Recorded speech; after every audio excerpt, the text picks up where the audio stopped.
नमस्कार दोस्तों। हम आए दिन चीन को लेके बयानबाजी सुन रहे हैं।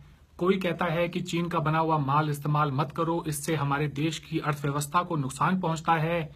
तो कोई कहता है कि इससे चीन जो पैसा है वो पाकिस्तान को देता है, जो हमारे मुल्क में आतंकवाद फैलाता है।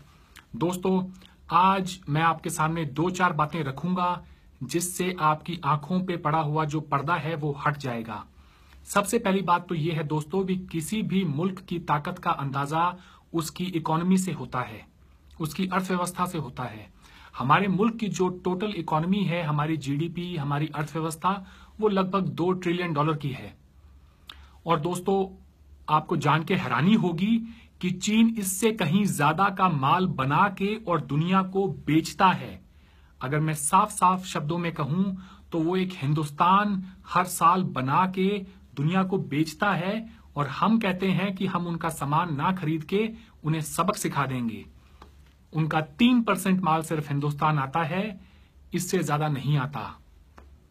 दोस्तों, हमारे मुल्क के अंदर आपको जान के हैरानी होगी कि मोदी साहब ने 3 साल पहले 2014 के लोकसभा चुनाव के दौरान हर अपने भाषण में बात कही थी कि हम हर गांव से थोड़ा थोड़ा लोहा लेंगे और उस लोहे को पिघला के और हम सरदार वल्लभ भाई पटेल की एक ऐसी प्रतिमा बनाएंगे जो दुनिया में सबसे बड़ी होगी।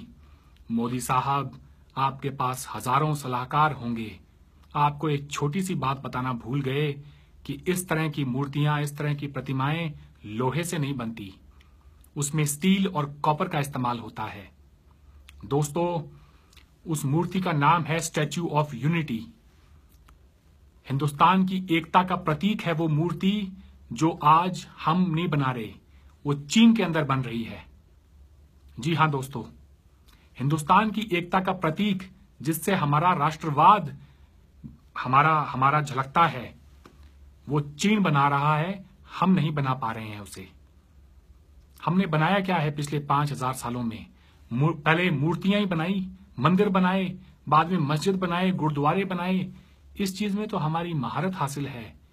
मूर्तियां बनाने में तो हम दुनिया में सबसे आगे हैं। क्या हमारे देश के जो शिल्पकार हैं, जो कंपनीज हैं, वो मिलके सरदार पटेल की मूर्ति नहीं बना सकती? लेकिन नहीं दोस्तों, 3000 करोड़ में ये कॉन्ट्रैक्ट लार्सन एंड टूब्रो को दिया गया। वही कॉन्ट्रैक्ट फिर आगे जाके चीन की एक कंपनी को दिया गया। आज 700 चीनी मिलके इस मूर्ति को बना रहे हैं। अगले साल मार्च अप्रैल तक उसका अनावरण भी हो जाएगा, ताकि आप 2019 के जो लोकसभा चुनाव हैं उसमें उसका जम के फायदा उठाया जा सके कि हाँ, देखिए आप इस मूर्ति की हाइट, इससे हमारा राष्ट्रवाद डिफाइन होगा। खैर, आगे बढ़ते हैं दोस्तों। पिछले साल टाइम्स ऑफ इंडिया में यह खबर छपी थी कि हिंदुस्तान का जो झंडा है, जी हां दोस्तों, हमारे मुल्क का झंडा जो है वो हमसे कहीं सस्ते दामों में चीन से बन के आ रहा है। हमारे जो लोकल मैन्युफैक्चरर्स हैं उनको इतना भारी नुकसान उठाना पड़ रहा है। इसके कारण उनकी जो लागत है, हमारे जो लोकल मैन्युफैक्चरर्स हैं उनकी लागत से 30-35% सस्ता है चीन में बना हुआ हिंदुस्तान का झंडा। दोस्तों, जो मुल्क अपना झंडा नहीं बना सकता वो और क्या बनाएगा? कितनी शर्म की बात है कि हमारे मुल्क का झंडा, जिसको हम अभी इंडिपेंडेंस डे के टाइम भी हाथों में लेके भाग रहे होंगे यहां से वहां, वो भी ज्यादातर चीन बना के दे रहा है। हर वो चीज जिसके बारे में आप सोच सकते हैं वो चीन में बनती है। आंखें दिखाने से कुछ नहीं होता, बातें करने से कुछ नहीं होता। चीन अपने यहां पे हर वो चीज बनाता है जिसकी आज दुनिया को जरूरत है। आज पूरी दुनिया को चीन की जरूरत है, चीन को दुनिया की जरूरत नहीं है। हम कहते हैं कि चीन को सबक सिखा देंगे। आपकी जानकारी के लिए बता दूं, हमारे प्रधानमंत्री गए थे अमेरिका। वो मिलते हैं माइक्रोसॉफ्ट के सीईओ से, गूगल के सीईओ से, फेसबुक के सीईओ से कि आप आए इंडिया में इन्वेस्ट करें। चाइना को यह सब करने की जरूरत नहीं है। उनकी इकोनॉमी बहुत बड़ी है, पूरी दुनिया की का मैन्युफैक्चरिंग हब है चाइना। ठीक है दोस्तों, आगे बढ़ते हैं। जिस वक्त हम लोग बैठ के रात को माता का जगराता कर रहे होते हैं, या अगले दिन बैठ के आसाराम बापू जैसे हजारों बापुओं के बाहर बैठ के पंडालों के अंदर हम वहां पे भजन गा रहे होते हैं या हाथ जोड़ के बैठे होते हैं, उस वक्त चीन की औरतें, उनके आदमी अपनी अपनी फैक्ट्रियों में काम कर रहे होते हैं।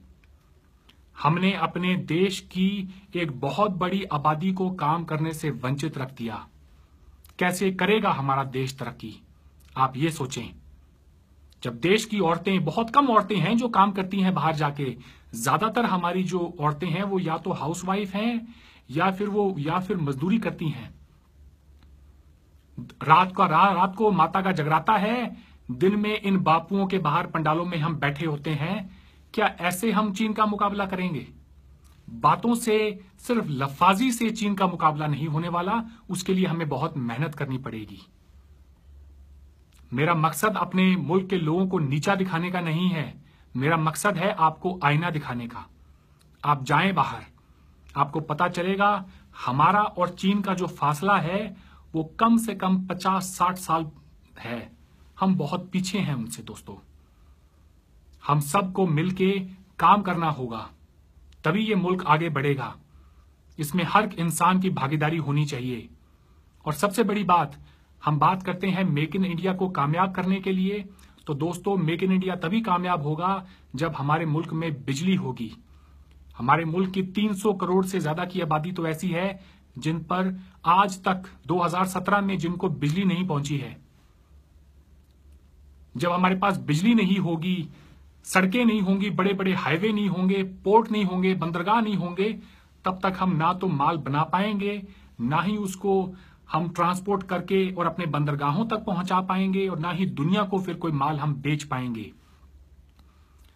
हमारे अपने जो लोकल मैन्युफैक्चरर्स हैं वो चाह कर भी चीन के बने हुए सामान का मुकाबला नहीं कर सकते। वहां पे गवर्नमेंट की तरफ से हर चीज में सब्सिडी है मैन्युफैक्चरिंग कंपनियों को। हमारे यहां तो लाइट आ गई, चली गई, यही सारे दिन लगा रहता है। काम कैसे होगा यहां पे? दोस्तों, जिस मुल्क में उस मुल्क का झंडा अपना बनाने की हैसियत नहीं हो, वो अपने लोगों को क्या देगा? हम 2 वक्त की रोटी नहीं दे सकते अपने लोगों को, कम से कम इज्जत तो दें। हमारी सरकार बातें करती है, इनके पास बातें ही है करने को, और रोटी कपड़ा मकान में तो पैसा लगता है। चलो ठीक है, एक मौके मान लेते हैं कि सरकार के पास इतनी क्षमता नहीं है कि वो सभी को रोटी कपड़ा मकान दे सके। न्याय तो दे सकती है। जिस मुआशरे में आपको इंसाफ भी नहीं मिलता हो, उस सरकार से, उस मुल्क से आपको किसी भी तरह की कोई भी तवक्को नहीं रखनी चाहिए। यही सच्चाई है। जिसका मन करे मुझे उठा उठा के गालियां दो, लेकिन मुझे गालियां देने से पहले थोड़ी रिसर्च करो। आपको पता चलेगा, आपकी आंखें फट के बाहर आ जाएंगी। आपको जब हकीकत का सामना होगा कि हम कहां हैं और चीन कहां है।